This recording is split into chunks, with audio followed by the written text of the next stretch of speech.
Hello, everybody. My name is Allison Murphy. I'm the executive director of USSEE. I'm sitting in for John Polamini today.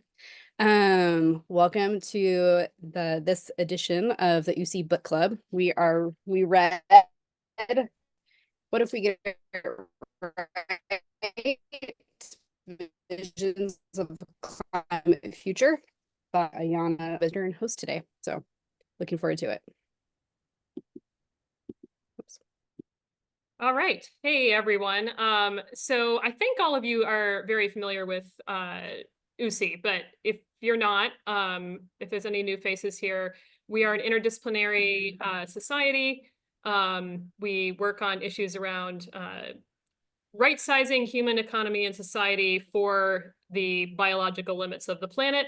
And we're academics, we're public sector folks, we're practitioners, we're all kinds of folks. So I'm a former president, and it's great to see a lot of familiar faces here and a couple of people I don't know.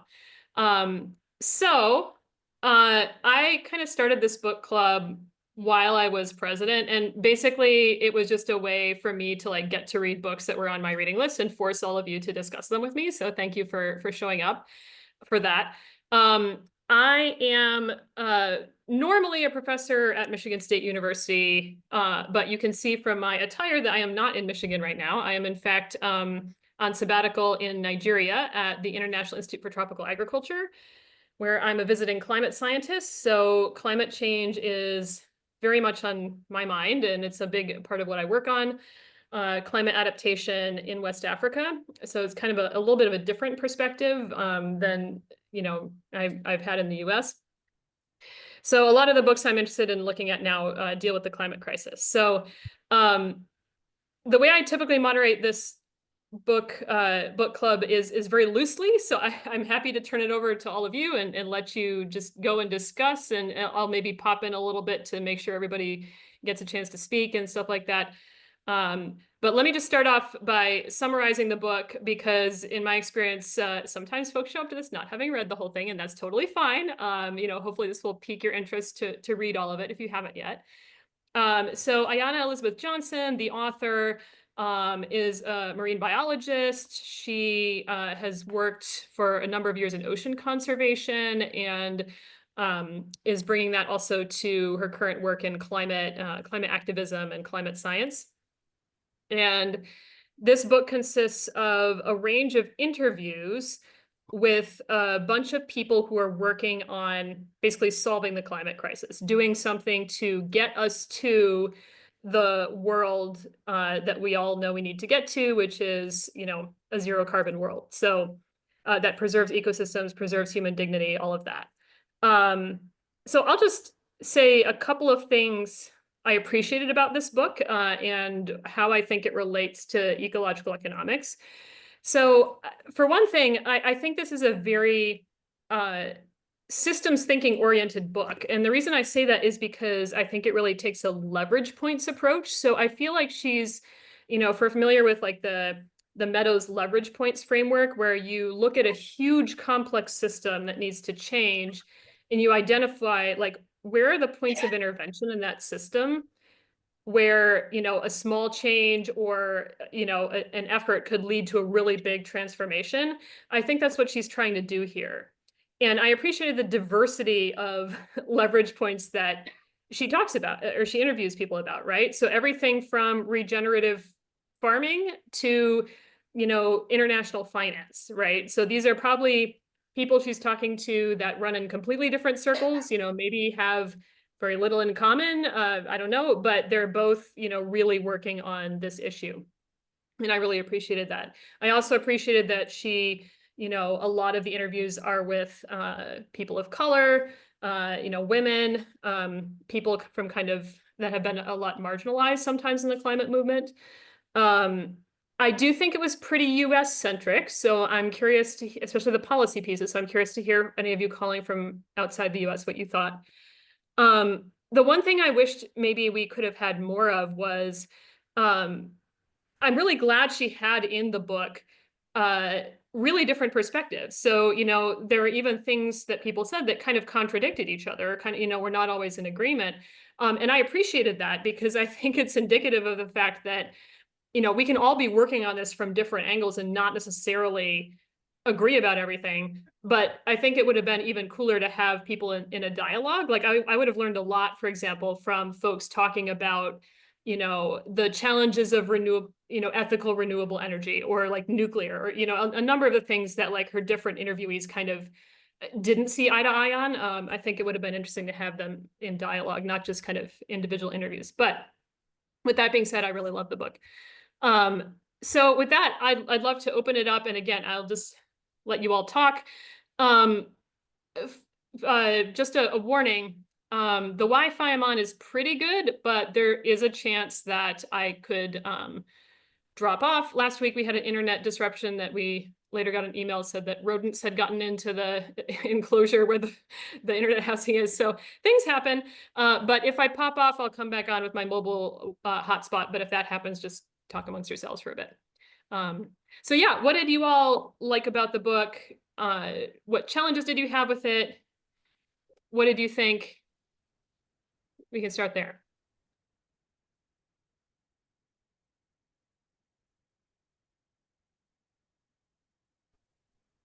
I guess I'll start. What I really liked about it was that it took a positive approach rather than we often hear about all the negative consequences and the awful things that are happening. But this seemed to have taken a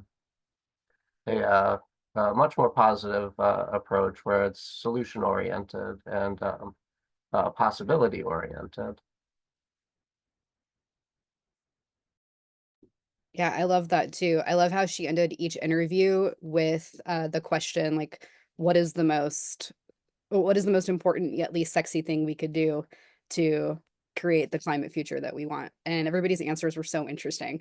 I just got done listening to the interview with the two youth climate march activists, Shishay and um, what's her name? Aisha Sadiq. And I love how one of Aisha said, we need more economists working on this. And then Shishay said, we need accountants. So like these are very like roots oriented, on the ground, like pretty boring positions.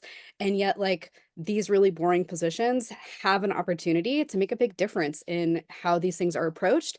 And like functionally how we can make, especially help you out the nuts and bolts to make how to do your taxes and finances and things like that. I just found that really great. And I'm like, oh, I'm becoming an elder and those are things I can help with. Like I can do that, right? We can all do that. I have to confess, I just got the book, but I have heard a couple interviews with her. And one thing that really struck me was that she said she's not an optimist, that she's a pragmatist and a realist. So I'm really interested to dive in and see, how can you be presenting positive things we can do without being an optimist? So that sort of tension has really attracted my attention. So that's one thing I'm looking forward to diving into.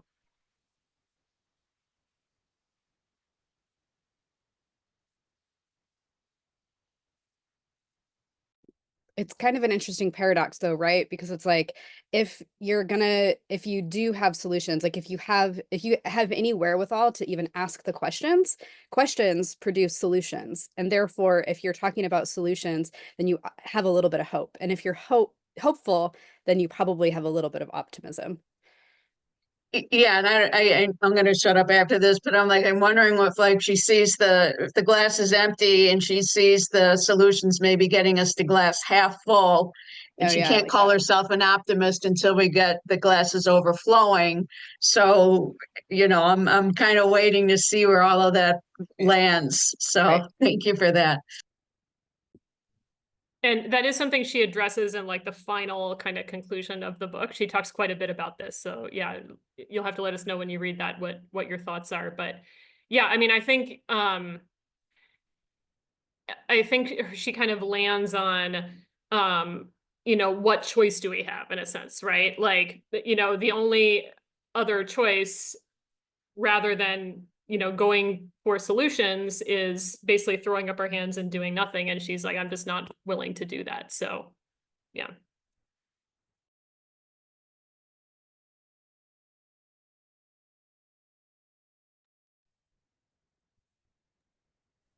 What were y'all's favorite interviews in the book?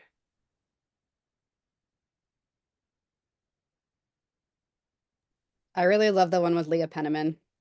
I love Leah Penniman. I have her book Farming While Black, and she's the hero that America needs right now. She's incredible. Yeah, Allison, that makes total sense that resonated. I actually thought of you when I was reading that interview. Yeah.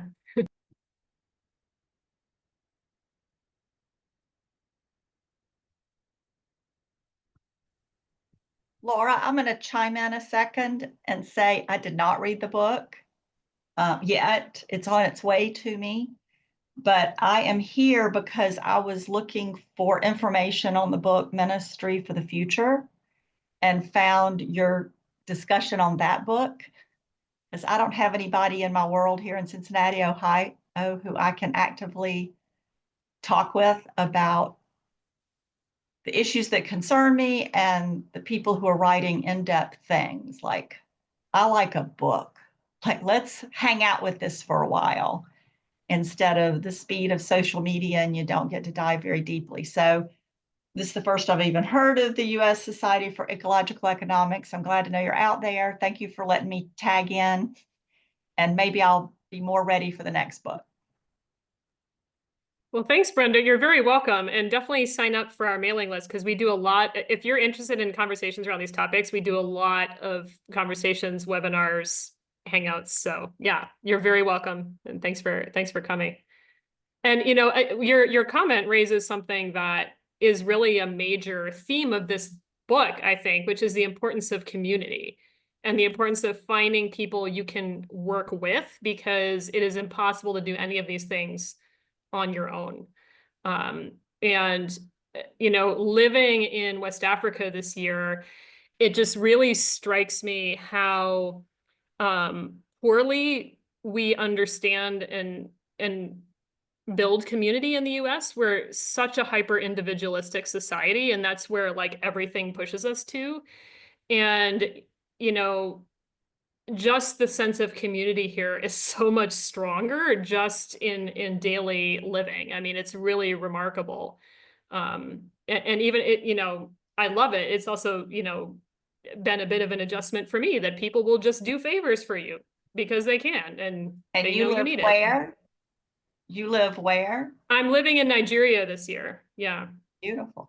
Well, Yeah. I'm in Cincinnati, Ohio, and it's very much a car town. I have been actively looking at moving into a community, might be having dinner tomorrow night with an eco community an hour from our house. That's great. And I'm involved with Cincinnati Permaculture Institute. So, but they're just doing what they're doing. And it's almost like, shh, don't talk about the problem. Don't take people there. We're looking out the window. It's a nice winter day. What problem? And I'm not in an academic community that's talking about a neighbor, like Cincinnati, Ohio, we're fine. What are you talking about? So it's a dilemma. There's a disconnect. But there are, you know, individuals in my life I can talk to, but like nobody that's. So let's say you uncover an incredible book. You know, how do you get your friends to read the same book, even if they're reading great books? So like my local library keeps inviting me to the book clubs because they see me come in the library all the time, but that's not the conversation I want to have, or the books that I'm reading. So, but yes, community is so important. And I got that phrase from Christine Neves in the book, All We Can Save. What was my favorite chapter? Her book, Community is Our Best Chance for Survival. And then I add, and thriving. You know, let's shoot for thriving. So that's that positive spin that I like to add on top of the realism. Thank you.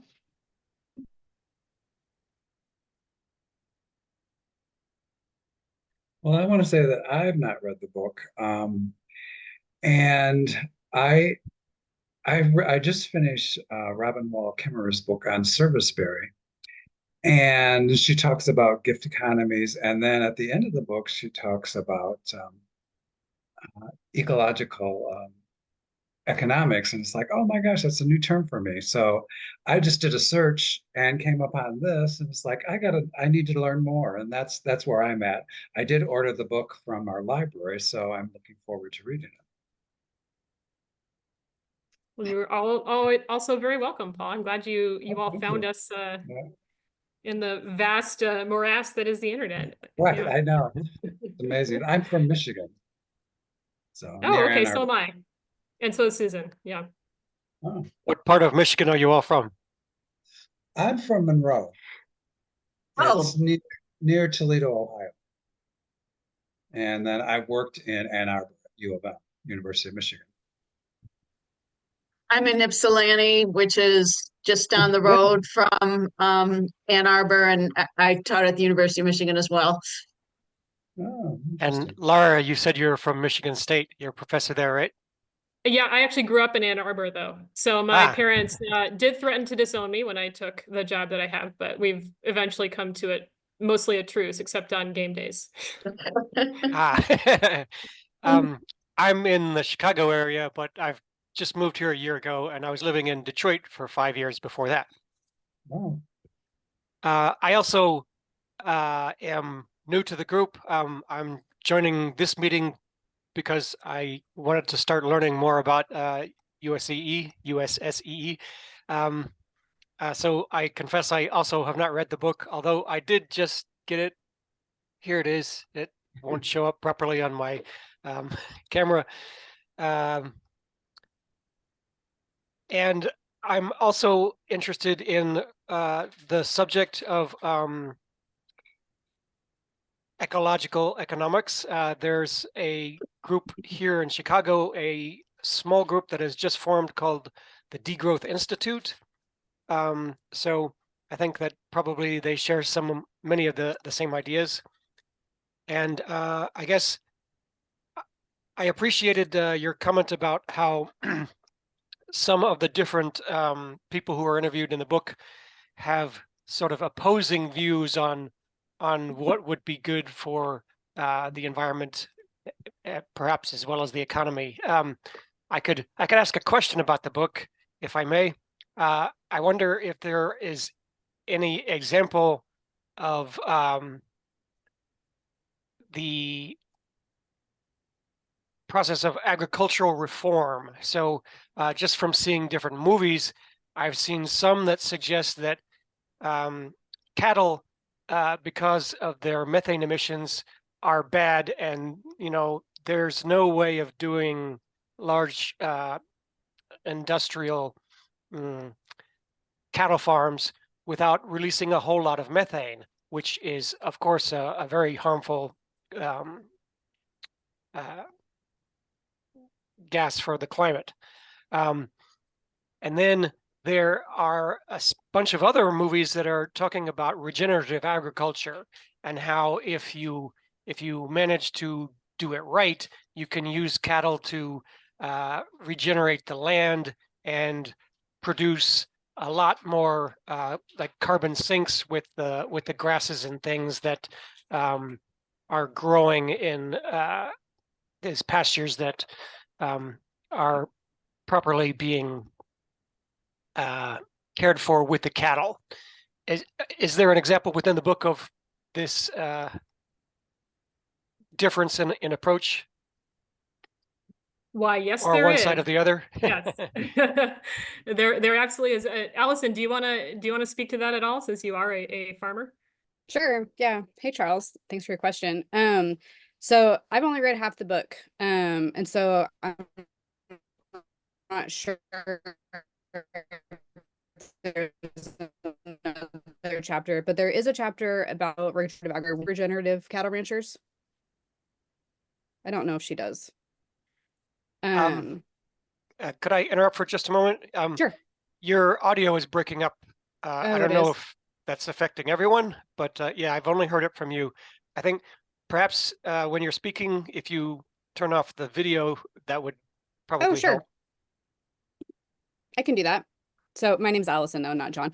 Thank you, So Allison. can you guys hear me better? Yes. Okay, great. So I am also rural. I'm in rural America. And I also have spotty internet, even though supposedly Elon Musk gave us decent internet via Starlink. Sometimes I think it's a lie. Anywho, okay, so there is an interview in here with Leah Penniman, and Leah Penniman is doing really great work in New York with regenerative agriculture. Here's the funny thing about a lot of regenerative agriculture that I've noticed is people kind of try to steer clear of the animal regenerative agriculture piece.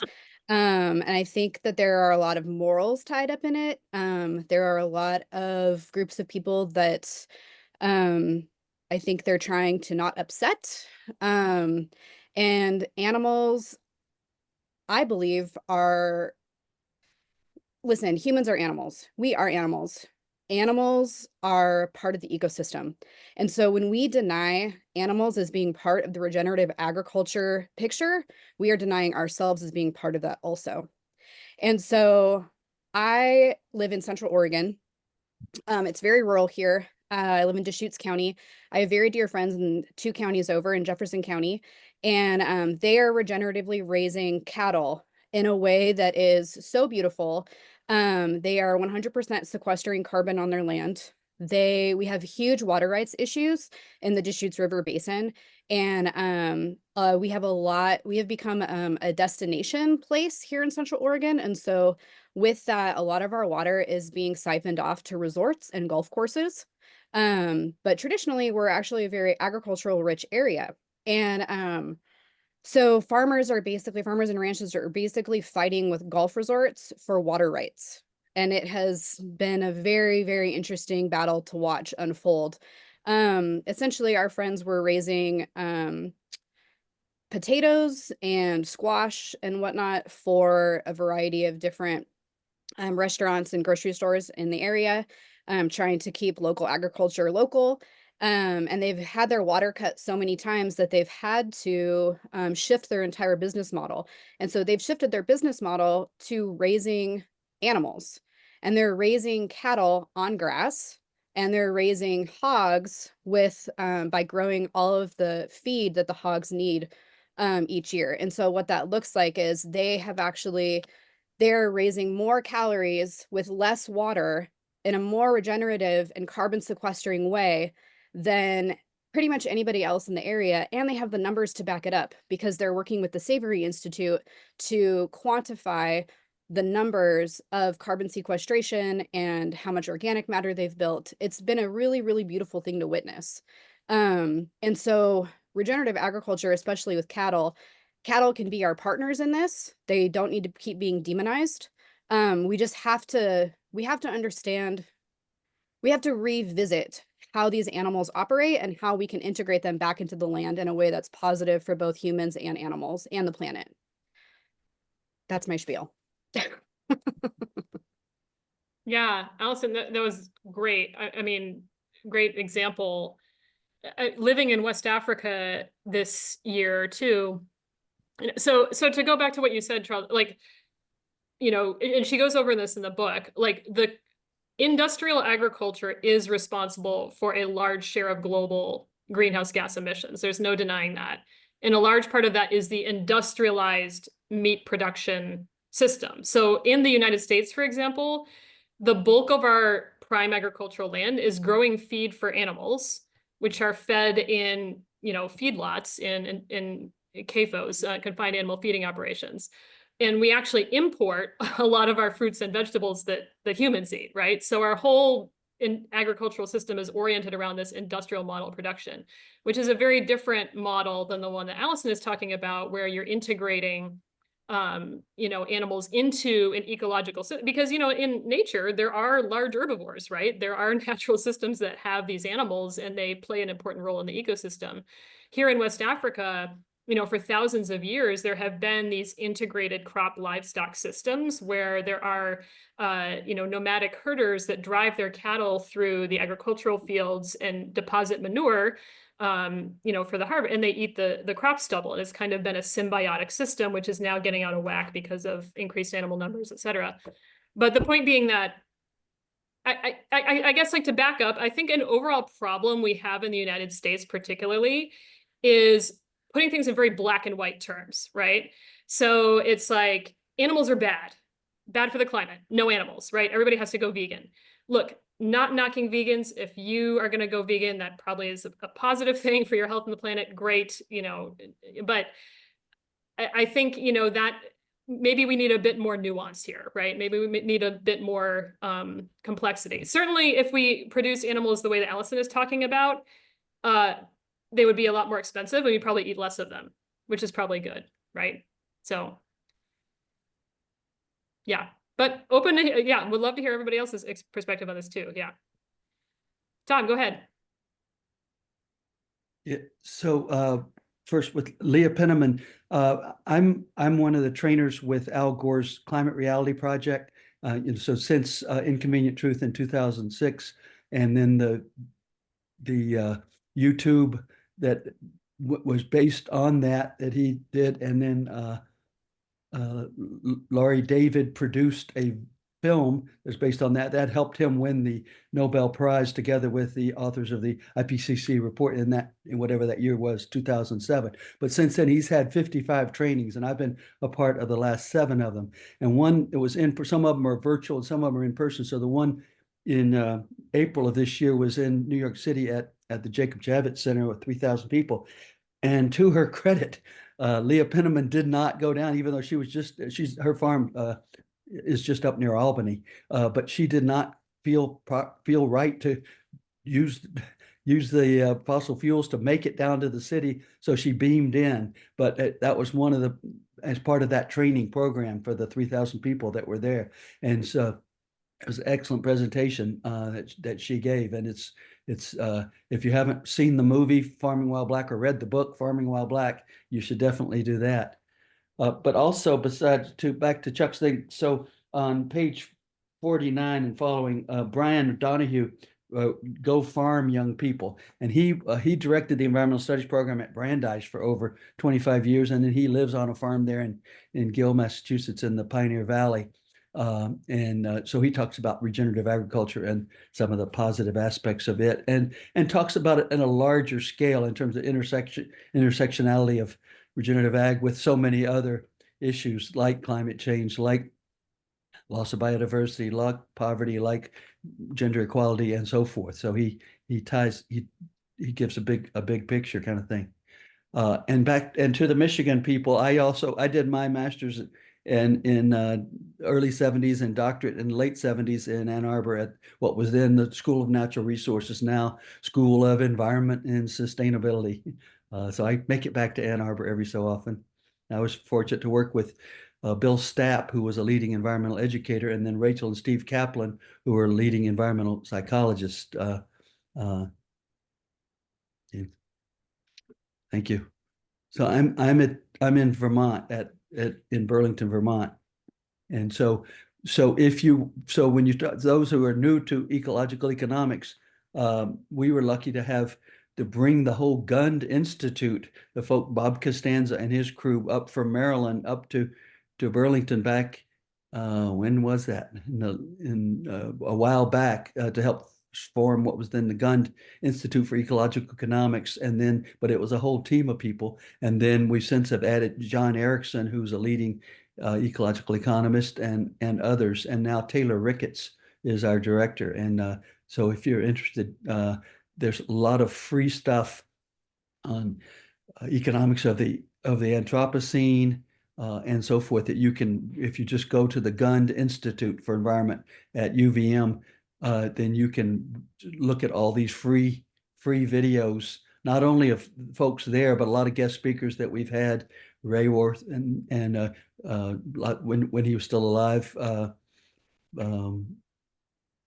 drawing a blank. John Daly. What's that? John Daly. Yes, Herman Daly. Herman Daly. Herman Daly, who was the mentor for Bob Costanza and for Josh Farley and for some of the folks that were at Vermont. So there's a lot of free stuff there. Give you a short course on ecological economics if you're interested. Thank you.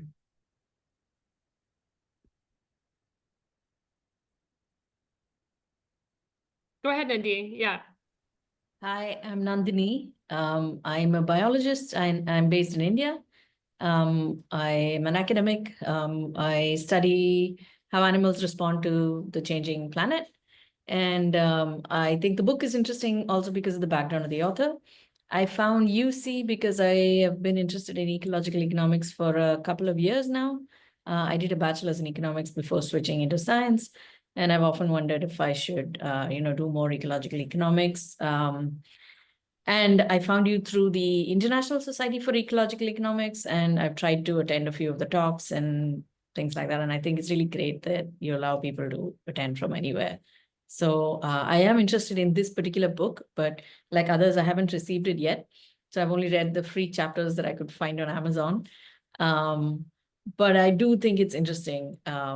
And it is very positive. I teach a course in sustainability and I try to bring up examples. Usually they're from around India of sustainability, but this is all in relationship to biodiversity and forests for the most part.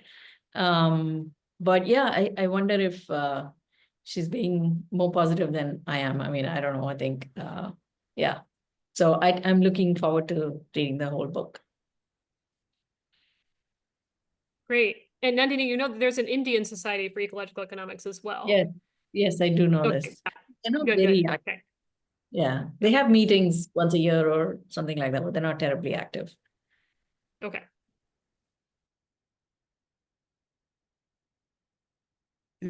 And Vandana Shiva was one of the keynote speakers when UVM hosted the USSEE conference, whenever that was. I can't remember what year that was, 2011 or something like that. And she was a big draw. She comes to Vermont about every third year, it seems like, and always standing room only crowds in our biggest lecture halls and making it to lots of classes. And I'm sure you've heard her and seen her, right? Yes, most definitely. Yeah.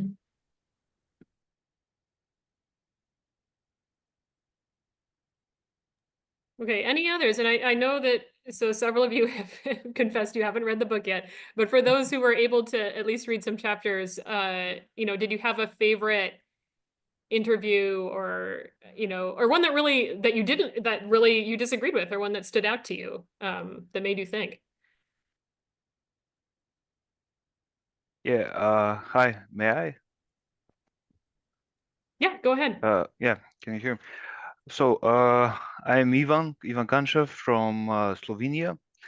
I have PhD on sustainable development, and I have to admit, I'm still waiting for the book. I just read what is freely online, and I actually have some constructive criticism of the book because I mean, to start it off, the reality check in the book is I recognize that the book is not made for specifically for the academia. It's made for a wider audience. But the reality check is very incorrectly stated. The situation is much more bleaker. Even the concentration of CO2, because in the book, as it says, is not focused primarily on CO2, on greenhouse gases, but it takes a wider point of view. But if you ask any climate scientists about the current situation as of end of 2024, the situation is catastrophic. And later in the book, I can see that it jumps from one topic to another, trying to find some kind of not solution, but more fixes. There's a similar book, maybe I can call it an anti-book of this 2024 book, that is Technofix, How Technology Cannot Save Us, by Austrian professor Heusemann.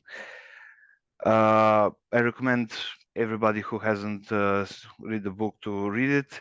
And you can see that small fixes do not constitute a giant fix, because we we need a systemic solution for the climate crisis, not independent fixes. And as it says in the book, I see this is page 160. There's a statement, climate solutions are good business. I have been researching in the academia for more than 10 years on sustainable development and climate crisis. There is still no empirical evidence that the private initiative can have a meaningful solution for the Anthropocene or the climate crisis. So this is a more for American audience, as I believe, or Western European. And later, if I may, then the author analyzes climate investing in the next chapter, where wealthy individual investors would pay their fair share to fix the climate. In the end of the day, we're all talking about the same thing, about the dollar, how much dollars. The current monetary system is based on a petrodollar. It doesn't matter if the current budget for climate fixing is 150 million, 300 million, or 1 trillion. If it's still based on the petrodollar monetary system, it will just emit more. It's a systemic system, a systemic problem, and requires a systemic solution. After that, I can see on page 265, the Paris agreements and the NDCs are still analyzed. This is the nationally determined contributions. It is 2024. The Paris Agreement is dead. It has failed. And when Trump assumes office next year, it will just be confirmation. So I believe that this chapter about the Paris Agreement and the NDCs maybe is interesting for analysis, but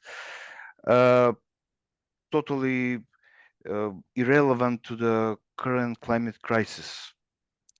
And after that, it has another old idea such as the Green New Deal, and this is new for me, the Blue New Deal, that I particularly like to read with interest, but it does not affect does not create any systemic interdisciplinary solution for this problem. And yet I found this interesting quote about a new Hippocratic oath in the face of climate crisis.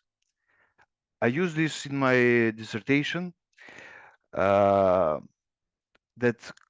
all scientists, all doctors, whether in natural science or philosophical doctors with PhDs, should have this Hippocratic oath, and they should not tell optimistic lies, because lie, if it's not true, it is a lie, and that brings me to the reality check. You should always speak the truth of the state of the climate, of the state of the Anthropocene. There cannot be any good Anthropocene with 1,000 little fixes, some in agriculture, some in industry, a little bit in finance, and so on. But the greatest shortcoming of the book, if I may, is it's never mentioned about the negative emissions technologies. The current climate crisis is so large that we require in every model in the IPCC, we require large negative emissions technology, whether they be DACs, direct air carbon capture and storage, or BECS, or whatever new technology is coming in the pipeline. There has to be a system that can vacuum around 600 gigatons of CO2 equivalent gases. At least that's the bare minimum. There is nothing as of today, December 2024. And I don't believe that Trump's new administration will create this greatest new industry in the history. So I believe that, in summary, that is the lack of negative emissions technology is the greatest shortcoming of the book. But I still love reading books like this. So thank you for the opportunity. Thanks, Ivan. Well, that was a lot. So I agree with some things you say, and I really disagree with others, which is the beauty of like a group like this. But I'd love to hear other perspectives. I'll just point out that there actually is a chapter in the book that talks about negative emission technologies. I believe the chapter titled "Your Tax Dollars at Work." I could be wrong about that. I'll fact check that while others talk, but there definitely is a chapter that mentions it. It doesn't get a ton of airspace, but it's in there. Okay. Thank you. Great. Yeah, it was that chapter. He mentioned it was the interview with Jigar Shah. He was in the Department of Energy. Had mentioned how carbon capture technologies, the energy required to absorb the carbon is more than we'd be able to produce. So it just the math doesn't work out. Another interesting, it was a footnote in that chapter that I had found interesting was the mining for minerals for clean energy. That was something I've always kind of wondered about is, to produce all of these new technologies, all these batteries, all these solar panels, wind turbines, you have to mine for the materials. So that was mentioned in there. There was a small footnote saying that if we're to scale up, I guess where we are right now is about 7 million tons of minerals that we mine or something. It would scale to 28 million tons. But comparing that to the mining in fossil fuels was 15 billion tons. So it's even with the mining that we would need for the clean energy technologies, it's far less than the mining that we currently do for fossil fuels.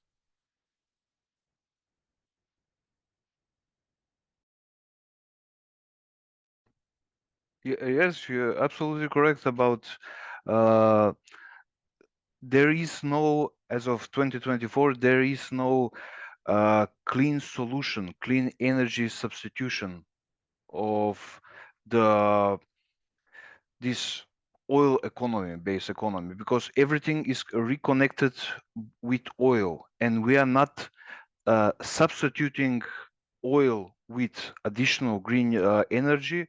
We're just adding on all this, the wind turbines, the solar panels. They require large energy inputs in form of oil and gas. That's the main source of energy. And the minerals are the Achilles heel, especially the rare earth minerals. Let's talk about neodymium in the wind turbines, or other rare earth minerals that are required for every microchip in this vast network of clean energy, so-called clean energy.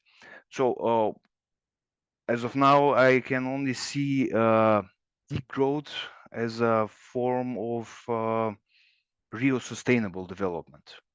Because, like it or not, we will have degrowth.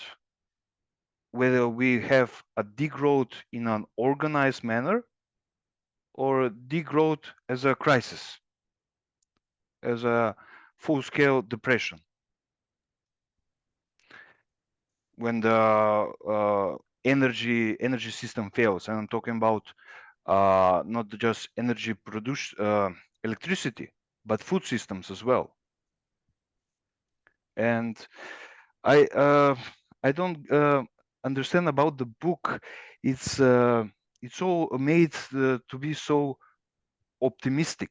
And about the negative emissions technology, yes, maybe if it's mentioned, it's okay, but it requires a large, more than a chapter, because it's the crucial segment in today's sustainable development programs. Thank you. Even Ivan, if I Yeah. could ask a question, I think Yes. you mentioned there's a book with the theme that technology cannot save us. Could you provide the title and author of the book, maybe in the chat? Yeah. Techno Fix: Why Technology Won't Save Us or the Environment. It's Thanks. an old So book from 2011. thanks, Ivan. I want to, we're 15 minutes before the hour, so I want to invite, if there's anybody who hasn't shared their thoughts and would like to, or anybody who wants to come back in, hasn't spoken in a while, I want to give a little space for that.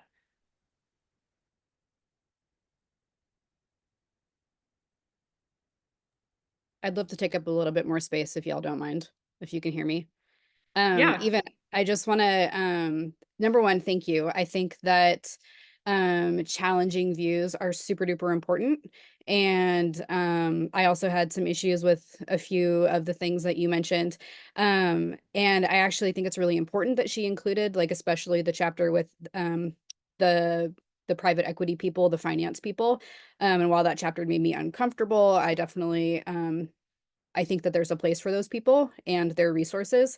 I will say that I don't know if the book is overly optimistic. I think it just depends on the perspective that you're coming from. But for me personally, like, I'm a parent, I have 2 children, and while I also agree that we need deep, deep systemic change, in the meantime, I can only do so much. And so the way that I deal with the climate, I don't know, depression that I could see myself sinking into if I allowed myself to, I am making strides to interact with my world differently, to create change. And in anticipation of the degrowth that I also agree we will actually be experiencing, whether it's by choice or by force. And, you know, and that for me looks like localized food systems, strong communities.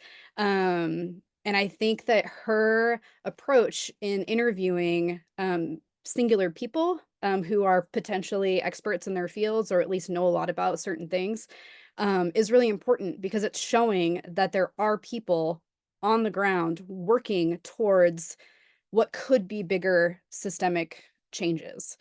Because the only way systemic changes are going to work is if people are doing it. So that's my 2 cents.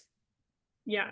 But truly, sure. thank you for sharing, because I also know that it's hard sometimes to share, like, critical perspectives among a group of people that are like, I love this book. So thank you. Yeah. Yeah, no, very fair. That's that's what I love about these book clubs. We get, like, the last one, we got into a very rousing debate as well. So that's very welcome here. I will say though, like, in terms of, like, when we talk about systems change, because, like, I am a systems ecologist, this is my field. I just want to remind everybody that systems change does not mean, oh, you have to have one big person at the top pulling a lever that makes everything change. Systems change in complex systems, as the climate system is, can actually come from multiple places in the system. And it can come from bottom up, it can come from mid out, it can come from top down. And there are multiple different levers of change that can be activated. So I guess that's where I would maybe, I totally agree with you on degrowth.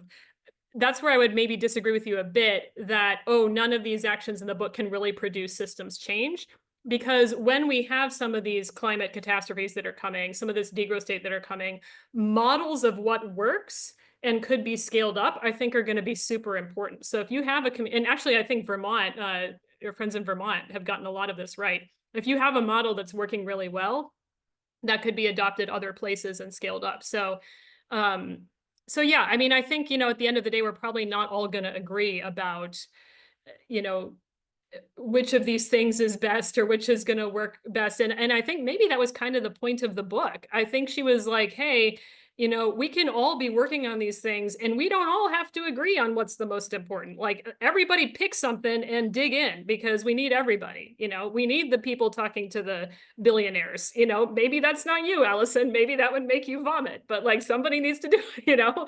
We also need people farming. We also need people, you know, working in the administration, you know, on policy. So you know, I think I think if you don't like any of these solutions, I think it's totally valid to like say, I'm going to do my own because I don't agree with any of these. So like carbon capture and sequestration, you know, yeah, absolutely. We need people working on that. So go do it. But I will say that cattle are a really great partner with carbon sequestration. So if you want to sequester some carbon, you should probably get some cattle. Just saying. No more resorts, no more destination resorts, more ranches. If I could add, I was part of a book group a couple of days ago on this. We're discussing this book, and Ayana was part of that. And I can send you the link. Are you the point person on all this, Laura? Maybe. Okay. Well, if you Yeah, if you put your email in the chat, or then I can then send it to you and the link, and you could get it to everyone else. But so some of the people were thinking she was a little Pollyanna-ish and pie in the sky kind of thing, but she answered it with just pretty much similar to the way you just talked about. You got to come at it from lots of different angles, from all sectors. You know, everybody's got to be on board from all sectors. You know, for-profit businesses, NGOs, business, government. You know, all these different kind of things. So you might enjoy that just to hear her response on some of these. Also, just in terms of carbon capture, you know, again, another group I'm involved with is Third Act with Bill McKibben, and what we've had book groups for there are quite a few books that we've discussed, and what we found there with most carbon capture programs that we've spent that cost billions of dollars, whether they're in the U.S. or Iceland or whatever, are failures. They don't work. But the best one is nature-based solutions. I mean, and one of the things Bill Mumma and I forget his first name, Faison, and others have coined this term proforestation. Let existing trees, middle-aged trees, grow older. And that's one of the most effective ways. And of course, quit heating up the oceans like 90-something% of the heat that we're keeping here through climate change is going into the oceans. And so it was 97 degrees off Miami and Biscayne Bay a couple of summers ago when you had, you know, swordfish and things washing up on Miami Beach. And so let phytoplankton do their thing and let existing trees grow older. So Wangari Maathai notwithstanding, with planting new trees, we don't have time to plant new trees. It's because it takes so many decades before they start being a net positive gain in terms of that. But existing trees, 50-year and 50 to 150-year-old trees, at least in temperate rainforests like we're in Vermont, you know, that sequester so much more greenhouse gases in their tissue and in the soil around them that they're so much more effective. To quit chopping down all the trees and sending them over to hardwoods from the southeast and sending them over to Europe to produce energy, and quit chopping them down in you know, when it's not the best use of them. Let those existing trees grow older. Is proforestation. And just one quick thing about I just came from a Vermont Businesses for Social Responsibility breakfast with our legislators. Our legislative session's about to begin right after the new year. And so Vermont has a huge number, percentage-wise, the largest of any state in the US, of B Corps, B corporations. So I don't know if you realize, but at least in America, when corporations are chartered, and most of them are chartered in the state of Delaware because it has the most lax, the most lenient restrictions, then they're responsible to try to maximize profit for shareholders. And if they don't, then the shareholders can turn around and sue and get rid of the EDs, the executive directors, CEOs, whatever. That's why Ben & Jerry's sold out to Unilever. But if a B Corp talks about the triple bottom line, you know, so you're dealing with the well-being of the community, the well-being of your employees. You know, do you have paid family leave? Do you have health care? Do you have child care, and so forth, and the environment and the physical environment, as well as economic benefits, not just maximizing profit for shareholders. So B corporations, check that out, because that's an alternative. So it's not all corporations are necessarily bad, but and all capitalism is necessarily bad, but certainly many aspects of it are unsustainable, as we've been experiencing. So I can send this link to Laura if I find out her email. And she can send it to you, or if any other way you might want to suggest. Oh, there I see it. Okay, good. Yeah, I just want to like, and I don't have to have the last word. I'm happy to give it to somebody else. But you know, I kind of have a similar thought as Allison. That I also have 2 children, you know, and you know, I look, I mean, there are multiple plausible futures here, and probably the most likely one is we're going to go through some deep SHIT. You know, I mean, I'm a scientist. You cannot look at the facts and not, you know, see that. At the same time, I just don't think there's an option. Like, I'm going to keep working on this because I don't see an alternative. Like, I have to try to leave the best planet possible for my kids. I was just in a village in northern Nigeria where they're feeling frontline effects of climate change that's making it very difficult for them to produce food. You know, these people are going to die. You know, like I cannot just like sit here and be like, oh, well, you know, we're screwed. Oh, well, like that's not an option for me. I have to do something.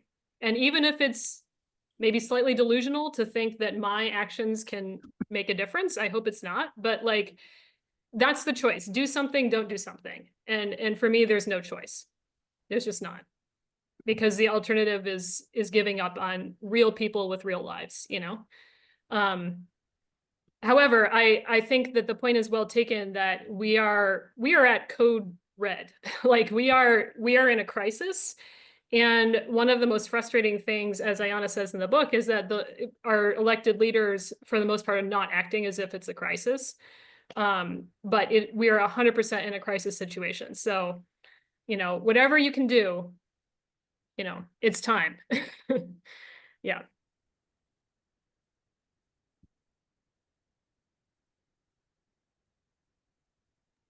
Yeah, can I ask for all of you who have read the book, just 2 quick questions?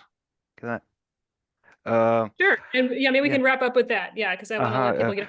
Please go ahead, Eva. Because there are many solutions which I totally agree upon. Is the issue of the rebound effect mentioned, or the Jevons paradox analyzed or mentioned within the book?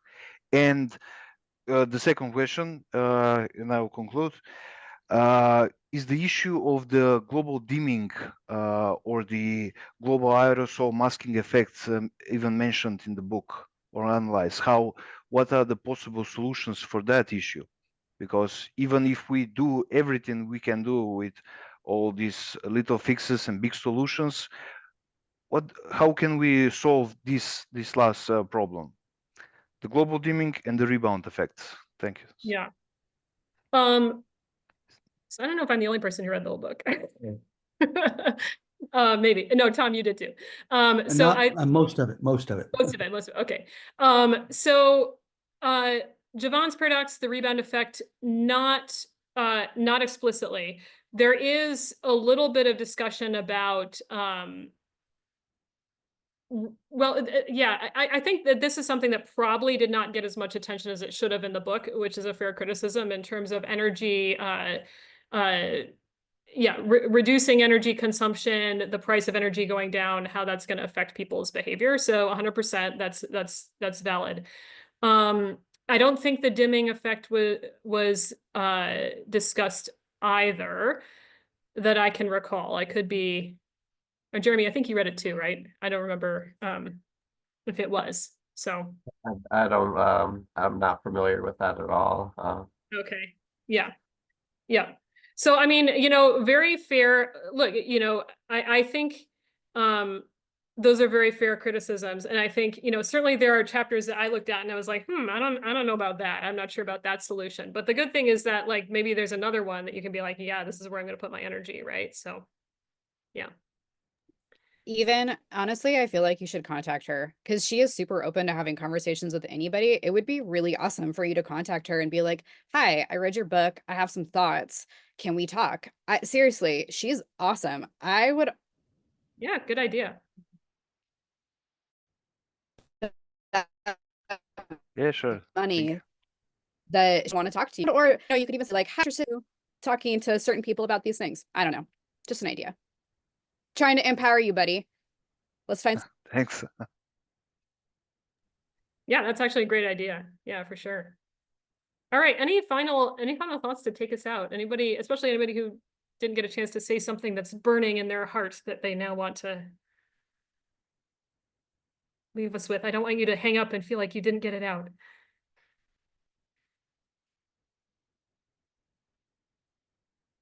Okay. Well, I have to go eat dinner. I think some of you have to go eat lunch or breakfast now, right? But it was great to talk to all of you. Those of you who have never heard of USSEE before and found us on the internet, that's really cool. I'm glad you're here. We're gonna have another book group discussion next semester. So send me your thoughts on what we should read. I am happy to entertain suggestions. This one was a little bit less ecological economics focused, I would say, so if we want to read something, especially for new folks, it's really about ecological economics and the field, like, or maybe degrowth. That could be cool. So send me your suggestions. And yeah, everybody have a wonderful day. It was great to hear all of your perspectives. Thank you so much, Laura. This is Yeah, such a thank great, you. a great Take care and aspect stay in of touch. Sign up UC for programming. future events with the link in the chat. Thank you. Thank you. Thank you.